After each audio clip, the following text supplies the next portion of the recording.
Our first speaker today is David Sackett. David's the Managing Director of Growth Farms that they manage ag land throughout Australia for investors. So they buy land and they manage it for investors. They're a pretty major operation. Their farming enterprises range from sugar to sheep to beef. They manage about $300 million worth of land. They run about 150,000 sheep, 20,000 cattle. David is on the Future Farm Industries CRC and numerous other industry boards. So he's a man with a lot and broad experience in relation to agriculture. So I welcome David. Thank you very much and good morning. It's a pleasure to be here, and I'm sure you're going to find it a fairly stimulating day because I think there'll be quite a diverse range of views presented on a range of issues. And I guess I don't purport to have all the answers, but hopefully at the end of the day there's some questions we can raise that we can think about and think about where we're going in agriculture, because I think it's a very exciting time. It's a very exciting time because suddenly agriculture is now talked about along with resources. So when they talk about minerals, they talk about agriculture, and there's this whole issue of where we're going with food demand and what's going to happen to prices and profitability on farms and a whole heap of things happening. And I think it's for those who are prepared to grasp the opportunity, a really exciting time. And the whole issue of money coming into the country, and there's a whole debate about that. Those of you who saw Q&A on Monday night, there's certainly a diversity of views about what should happen in Australian agriculture and should we be taking money in from overseas investors. So there's a whole heap of issues that we have to face, and I think I'm going to touch on a few of those. But really, I guess my core message is that we shouldn't get distracted. We shouldn't get distracted from our core business while a lot of these things are going on. So I'm going to cover a range of things. Some of what I'm going to talk about is not directly applicable, as in, some examples I'm going to draw from cotton farms and various other things, because we work across a range of sectors. But I think it's also good to look across a range of sectors and think about what others do and some of the issues around those. So one of the key themes that is driving a lot of people's thinking at the moment is, I guess, summarised by this comment from one of the bosses of BlackRock, which is one of the largest institutional investors globally. And he's saying, invest in ag, go to the beach for the next 5 years, and everything will be right. And it sounds very seductive, and it sounds fantastic. I think it's an easy thing to say from, I'm not sure who's going to actually run the farm while you're at the beach, but that's a separate issue. But the implication is that we have really rosy times ahead of us, that it's going to be great. And we can see that because there's a lot of institutional money looking at investing in agriculture. Only a very small part of it's coming into Australia, a large parts of it going into Africa, large parts of it going into the Middle East, into Eastern Europe, the Ukraine and those sorts of places, large parts going into Latin America. And it's becoming the flavour of the month. And I think in the next 3 to 5 years we'll see a lot more come along. These people with large buckets of money are just like everybody else. They have a herd mentality and they'll follow along from what the others do. And so suddenly, when they see significant other people investing in ag, they'll all want to jump in the same way. And I think that has implications for those of you who are likely to be retiring or selling land, but also obviously implications for those of you who want to expand, because if that comes, I think it's when it comes to pass, not if it comes to pass, we'll see substantial pressure on land prices. Whether that's going to happen in a couple of years or 5 years or 10 years, I don't know. Probably at the moment we've actually got pressure downward on land prices while this mess in Europe is working through. So that's one view of the world, and that's an increasingly common view of the world. But I think should we as producers take that view of the world?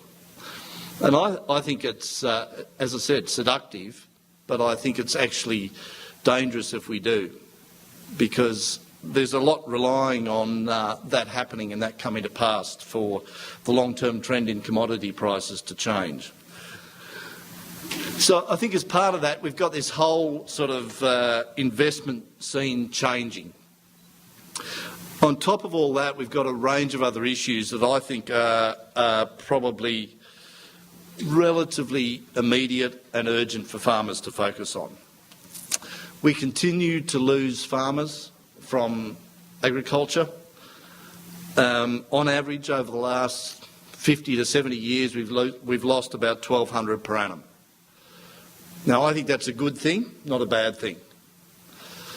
And it's a good thing because what it does is enable our industry to continue to expand, for successful producers to reinvest. If a business was still the same size as it was 50 years ago, we would all be unviable. And so we need continual change. We need opportunities for successful farmers to expand. We should see that as a positive, not a negative. It's not a threat. I mean, it may be a threat if the bank's hammering at your back door, and I understand that. But in the big scheme of things, we need to continue to rationalise the number of farmers we have. There will be issues about age structure and qualifications and experience coming through, but if we rail against that, we are railing against the long-term success of this sector, and we can't afford to do that. We're going to have increased demand for food, and Julian Cribb will probably talk a lot about that tonight, because it's one of Julian's key issues these days. We're facing a forecast of 70% increase in food demand by 2050. Is that going to mean food prices double? Does it mean we're going to have wars over food, all those sort of things? I don't know the answers to that. I think there's two views about this. There is a view that you know, farmers are going to be the new BHPs and the new Rio Tintos. The other view is that farmers have this fantastic ability to respond to increased prices by increasing production. And we saw that in 2007 when wheat prices went through the roof. Next year, what happened to wheat area? It went through the roof. And look at what happened to cotton in the last 18 months. 18 months ago, cotton was worth $1,000 a bale.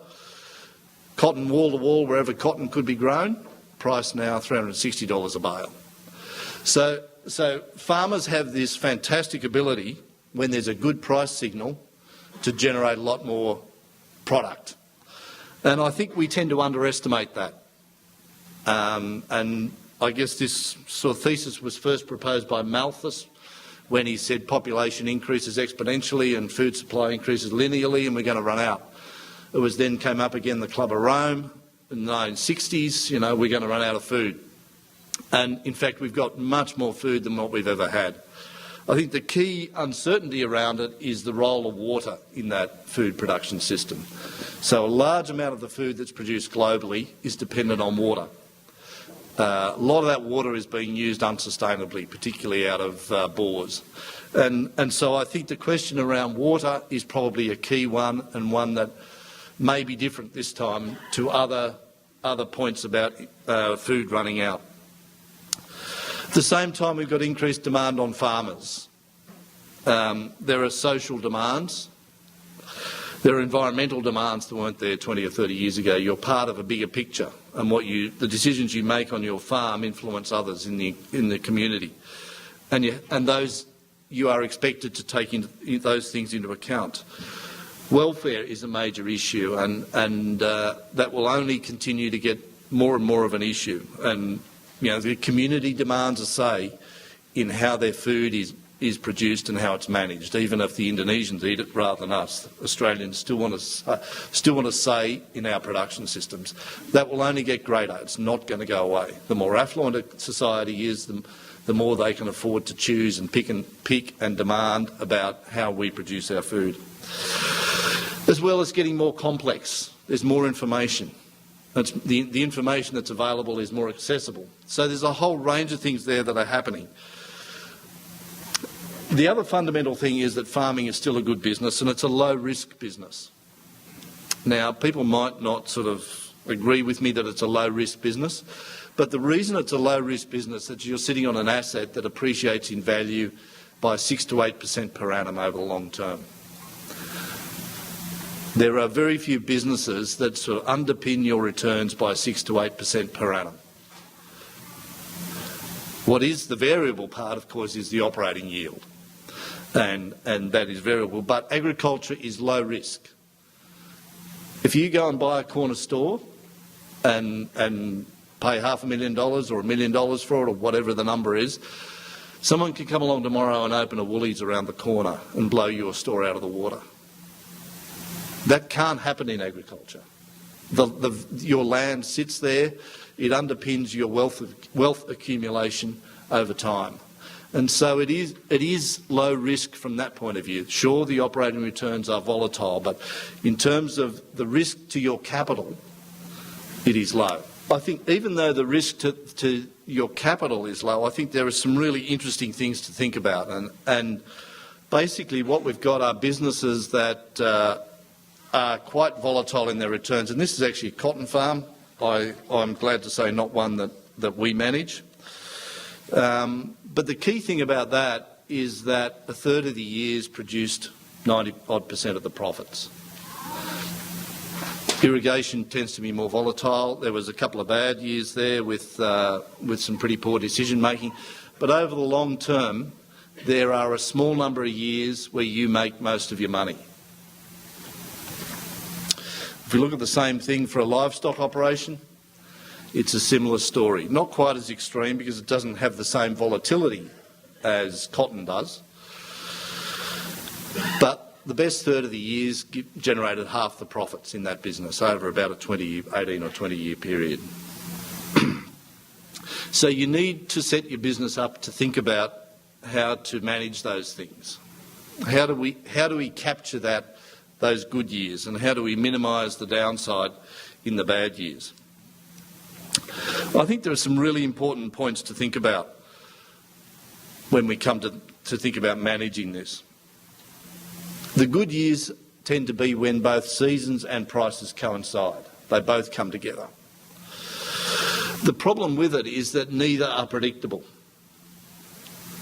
Neither are predictable. And so, you know, there's a lot of huffing and puffing out there in agriculture about predicting the weather, and basically if it's out past 4 days, don't worry about it. So is that of any use to you when you're making a decision about am I going to plant canola or wheat or run more cattle? Those sort of timeframes, the timeframes that forecasts provide any accuracy, are basically useless for the strategic decisions in agriculture.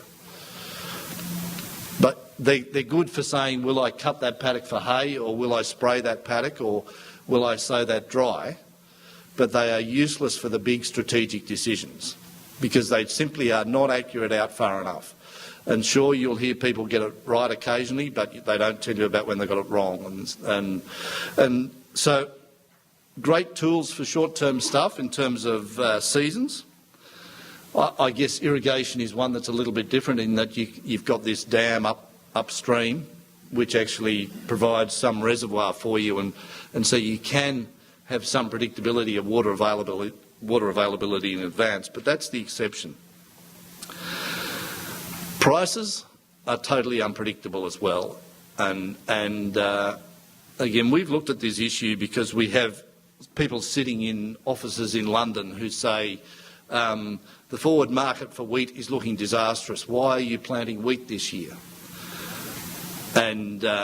And we say, well, there are two good reasons. One, the forward market has no relationship at all to the price at harvest, so we don't see that it adds any value to the decision.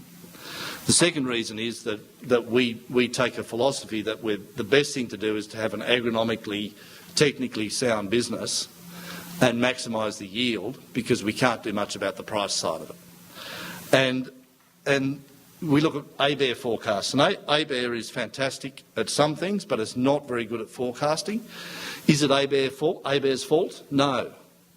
What they're trying to forecast is something that's impossible to forecast.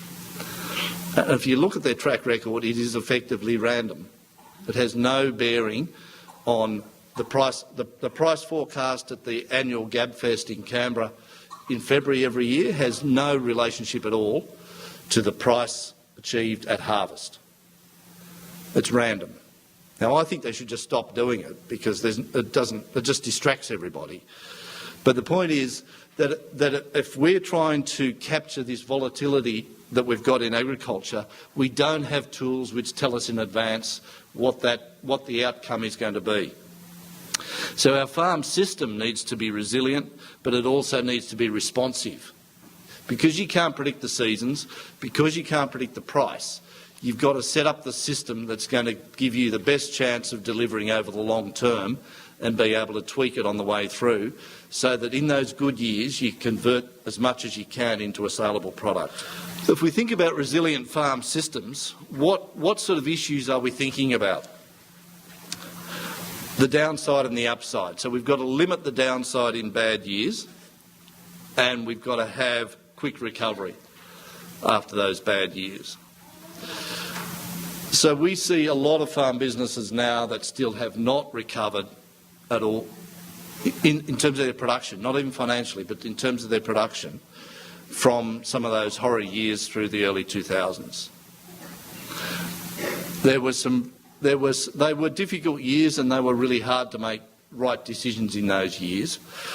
But some farms basically made decisions which are terminal. They will not recover from the decisions they made. And in most of those cases, it was about the time taken to recover their business, to get back to full productivity. For many of them, they may be back there by the time the next drought comes along. And that's unfortunate. But you have to set your system up so it can recover quickly. Probably the best example of a system that can recover quickly is mixed farms, where you've got the ability to crop. They're in a really fortunate position because in the cropping side of the system you take the hit in the year of the drought, and then in the livestock part of the system you take the hit in the year following the drought. You're still feeding, the bill's still going, whereas the cropping was last year. And there's a really good opportunity in mixed farming systems to flip the balance fairly strongly between those two. So expand the cropping area and reduce the livestock substantially and still generate some really good income. They're in a very fortunate position. It's very much harder when you're totally livestock dominant, and it's a much harder trade-off. One of the other key things is to be a low-cost producer. And that's nothing new. I guess we've been talking about that for some time. A low-cost producer is not necessarily a low-cost farm. It's a low cost per unit of product that you produce. They are very different things, and I'll talk a little bit more about that in a minute.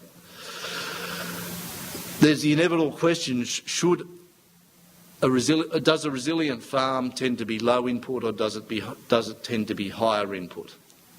And in the last 10 years, we've had this sort of loony craze go through the industry about we don't need to put fertiliser out. And what we need to do is encourage plant growth and capture all that unused fertiliser that's sitting in the soil, and it recycles itself. It's just wrong, and it's just costing the industry a lot of money. There is no evidence to support it. I don't know why it gets any traction out there. And those farms we're just about to buy one.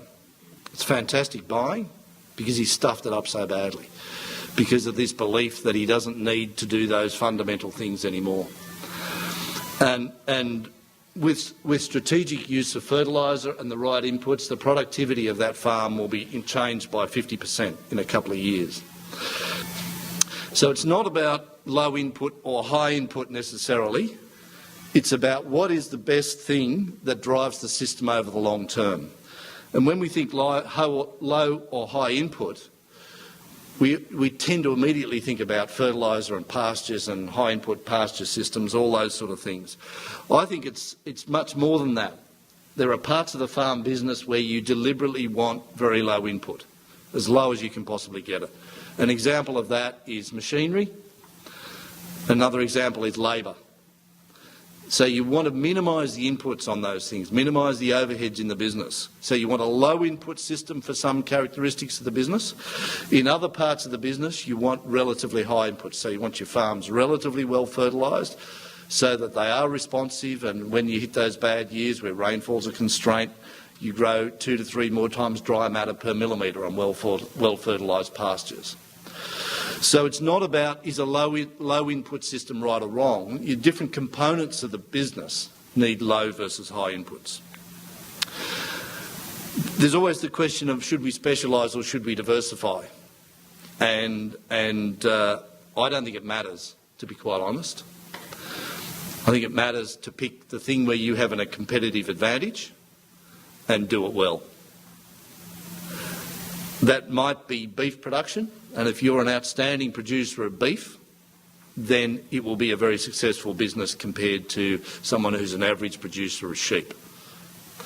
It's about picking something, 1 or 2 things, and doing it well. The only thing I would say is it's not about picking 8 things, because you will not do any of them well. But pick the things where you have a competitive advantage by the nature of your farm, by your skills, by your passion, by your geographic region, whatever it is, and do that well. You can do 2 things well, probably can't do 3 or 4 or 5 well. I struggle to do 1 well sometimes. So don't try and have too many things happening. The worst example I've seen is 23 different enterprises on a farm. It's just impossible, just a disaster. The key thing, I think, is in resilience is that you've got to be a low-cost producer. And so if we look at, for example, at lamb, that's the price of lamb for the last 10 years. On that line, the horizontal line on there, is the average cost per kilogram of carcass weight for producers to produce that lamb. So there's about 6 years or 8 years in there or something like that where the cost to produce it exceeds the value of the product. You're consigned to making a loss that year, in each of those years. Alternatively, if you look at the most efficient lamb producers, that's where their cost of production sits in relation to the price of lamb over the last 10 years. So basically there's a couple of years where they broke even. It was the worst result they got. It's the single most important thing you must get right as a producer of commodities is the cost per kilo, per tonne that you produce it for. It's the thing that drives mining companies. So the reason BHP now has been so phenomenally successful was the previous managing director, whose name eludes me, but basically he went through the whole portfolio and sold out mines that were high-cost mines.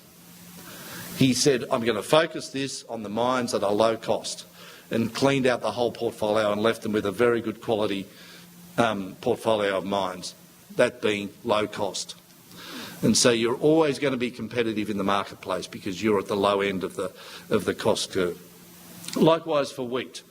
There's the price of wheat for the last 10 years, and there's the average cost to produce a tonne of wheat. If you're an average producer, it's been a bit painful. There have been plenty of years where you didn't make any money. If on the other hand, you're amongst the top wheat producers, there's only a couple of years where you didn't make money. You've only got 2 things that you can seriously control in the business. You've only got 2 things that really drive it, the price and the cost to produce it. You can't control the price. We talked about that before. The price is unpredictable, it's uncontrollable.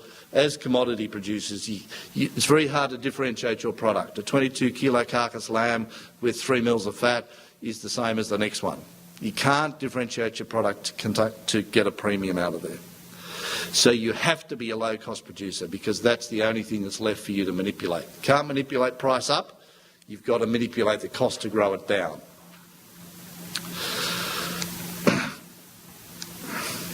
So if we think about these responsive farm systems, I think responsiveness to good and bad years is more about management.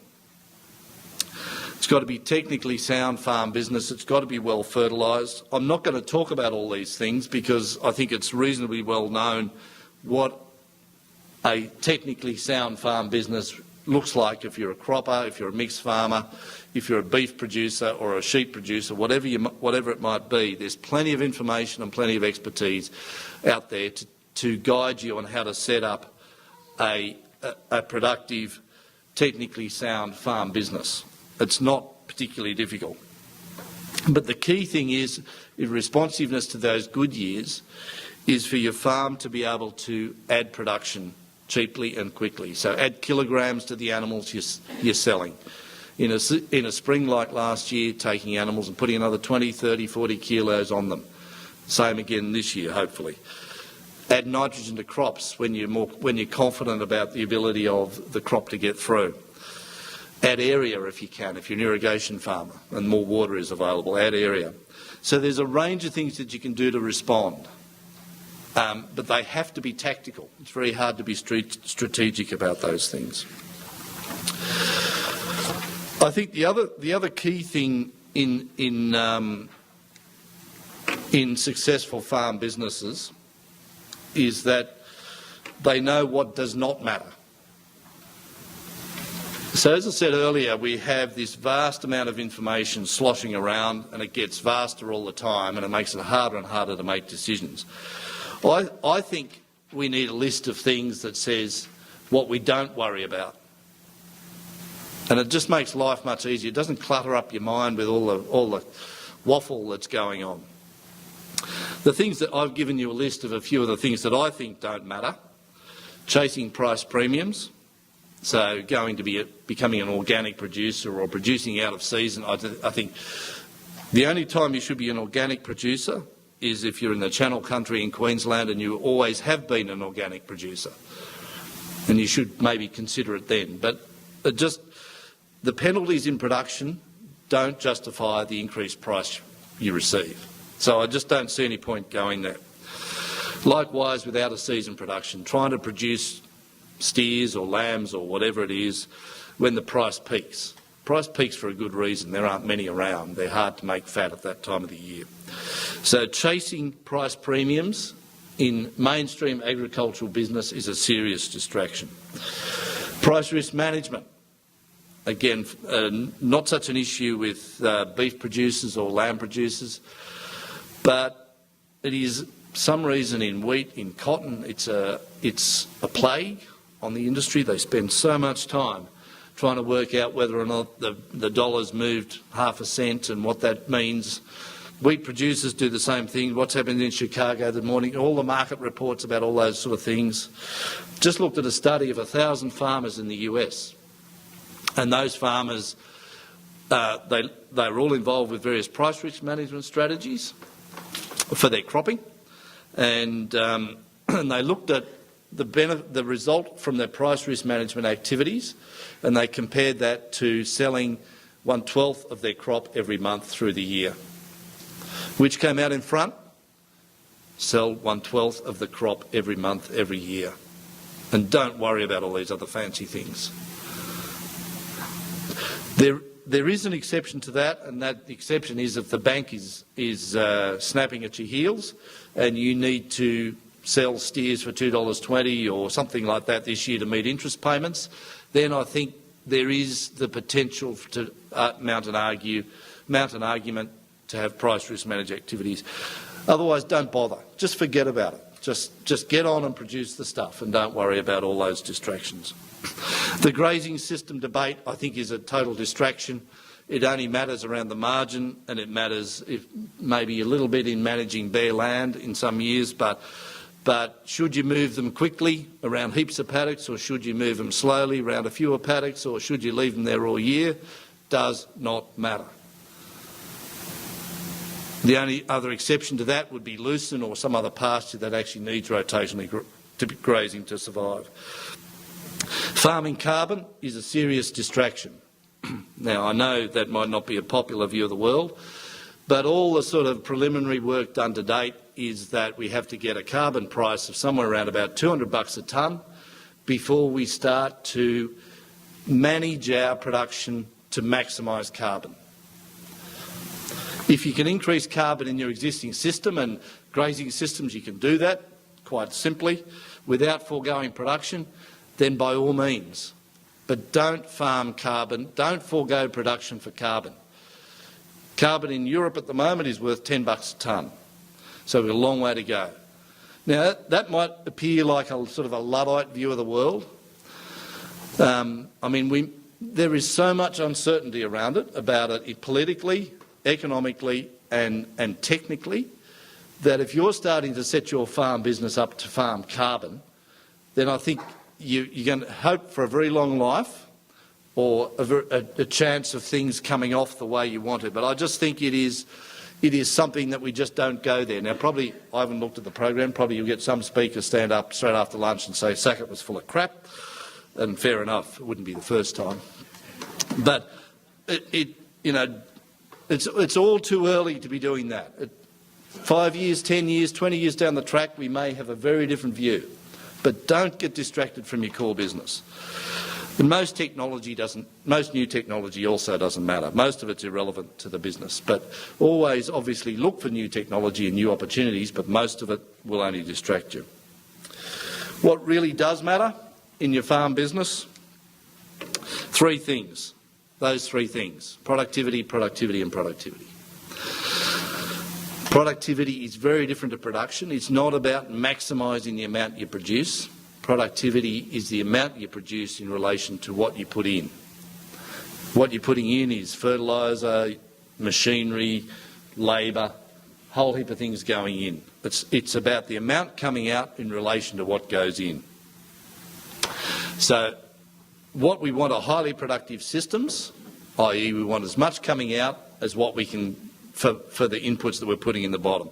And that gives you a low-cost system, a low cost per kilo or per tonne. And if we look at where we're at, where various sectors are at, have been at, and so looking backward, which is what ABARE is very good at doing, and have generated this data. Productivity gains of the sheep sector, 0.3% per annum. Beef, 1.5%. Most of the beef has come out of Northern Australia through fencing, BTEC programs. Cropping, over 2% per annum. The sheep industry has a woeful track record in productivity gains, and that's why we see cropping moving further east. It's why we have seen the sheep sector really struggle, particularly the wool sector, for the last 20 years. Obviously, the lamb sector has done incredibly well on the price side of things. But unless we address that, those of you who are sheep producers, particularly if you're wool producers, unless that is addressed across the industry, I think in 20 years, 30 years, 40 years, something like that, here I am trying to predict the future, and I've just given people a bagging for trying to predict the future. But anyway, I predict that wool sheep will only be run where you can't possibly do anything else. Simply because if this industry continues to have such poor productivity gains, other sectors will just outcompete it. You'll run beef, you'll crop, you'll do anything instead of running sheep. Now, sheep meat is different because we've got a very different story there, but the wool side of the industry, I think, basically is a tale of woe because it has failed to grasp this productivity issue and continues to fail to grasp it. So our fearless leader a couple of weeks ago in the land said we need to spend more money on marketing in China, and that will fix the industry's problem. Total disaster. Total disaster if the industry is going to continue down that path. And it sort of makes me very sad because I think we're seeing an industry in demise for that reason. So the sheep meat side of it will pick up and keep going, but it continues to need to focus on productivity gains. Cropping does it well, pretty well all the time, and part of the reason cropping does it well is that you've got all these large commercial organisations called John Deere and what's the one that makes the yellow ones? I don't know, New Holland or something like that. You've got green ones and blue ones and yellow ones. They continue to invest for new technology on your behalf, which is fantastic. So it's not all relying on R&D.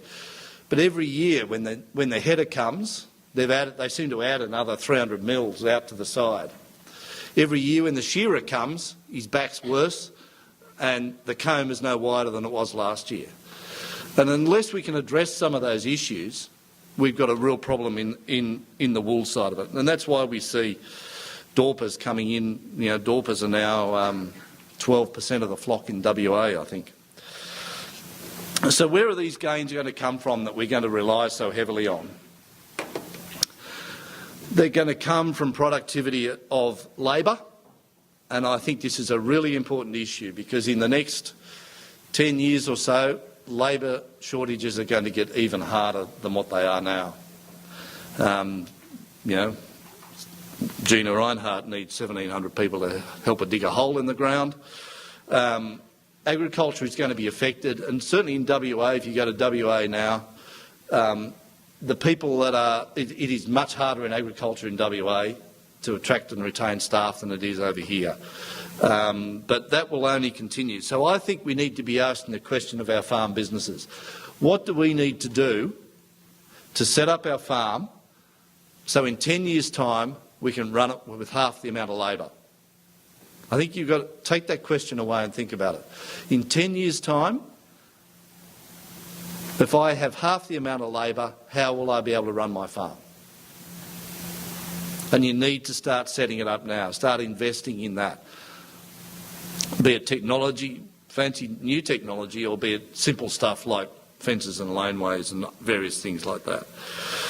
Livestock productivity, I think, continues to be an issue, and we need to focus on continued genetic gain all the time. And certainly there are really exciting opportunities in the sheep industry through the activities of the Sheep CRC with providing increased rates of genetic gain, genomic technologies, those sorts of things. They're not going to sort of overturn things in the next couple of years, but in the long term I think they're very exciting and they will make genetic gain much more interesting and much more achievable. Likewise, we need to continue to achieve productivity gains on our land. And how will we do that? I think there is some very exciting stuff happening to improve the productivity of our land.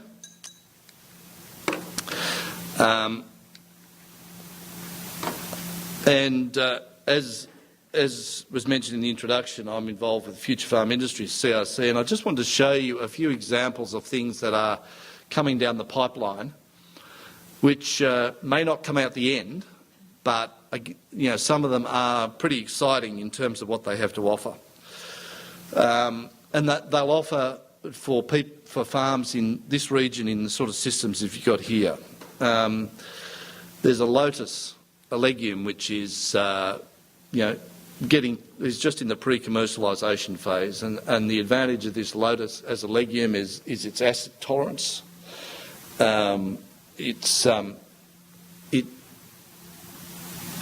As it's coming out, it's looking quite promising. The agronomic trials and management systems are being looked at, and how we best manage that in our systems are being looked at the moment.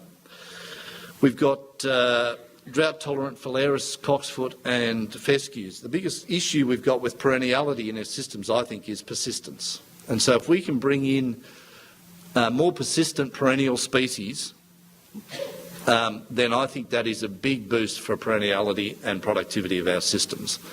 And so these cultivars have been selected out to better withstand drought, and everybody knows how many of these perennials we lost out of the system through the first decade. If we can keep them alive and not have to bear the cost of going back in and re-establishing, it will make a huge difference to the productivity of our land systems. The one up the top, the next one, is a thing called Tedera, or Tedera, depending on whether you speak Spanish or English. But Tedera is from the Canary Islands. It is the most inhospitable environment you can imagine. I think there's something like 200 mils of rainfall a year and hot westerly winds coming out of the Sahara for a fair chunk of the year. And this plant has come from there. It's been seed has been collected and it's been bred up in Western Australia. We've now got sites in Eastern Australia as well. The plant is a legume, and it actually makes lucerne look like a bit of a wuss. It seems to be much more tolerant of acid soils, much more tolerant of waterlogging, and unlike lucerne, that the first sort of hot northwesterly hits it and it drops its leaves, Todera actually retains its leaves, and they continue to sit there, and so you can graze. You don't lose it all over a hot summer period. I mean, Todera, I hate the term silver bullets because we always think a silver bullet might come along somewhere and help us turn our business around, but Todera is probably the first thing that I've seen that actually has the hope of being a silver bullet. It may yet fall over for some reason, but the picture there are grazing trials on Todera in Western Australia, and even if it fulfills half its promise as a new pasture, it is potentially fantastic. Evergraze, I think, is part of it, and that's part of we're much more conscious now of putting the right plants in the right part of the landscape and getting the right combinations for productivity. Are we looking at fundamental change of our systems? Will our farms look like this in 10 years' time? Will we be growing ethanol on our farms? Ho-hum, maybe, maybe not. I think it's probably unlikely that we'll see wholesale change, but it may be that there will be incremental change, and we'll see changes to our farm systems. I know they won't quite look like that up and down the hills in this area, like they do in WA, but there's certainly, as the energy thing changes, there will be a whole heap of possibilities. I think what's more likely is that the straw will be converted to energy, rather than growing trees for it specifically. So the challenges, I think, for farmers in the next decade or so are to develop that resilient and responsive system. It's about being a low-cost producer. It's about being efficient. The next thing is think about where your productivity is going to come from over the next 5 or 10 years. You must, individually and collectively, we must continue to achieve productivity gains. And when we look around, there's plenty of scope to do it. There's human capital, plenty of ideas. Obviously, we're constrained with R&D. But as we have fewer farms, that in itself will give us greater productivity gains. And then some exciting new technology coming along as well. So I think there's a lot to look forward to. Thank you.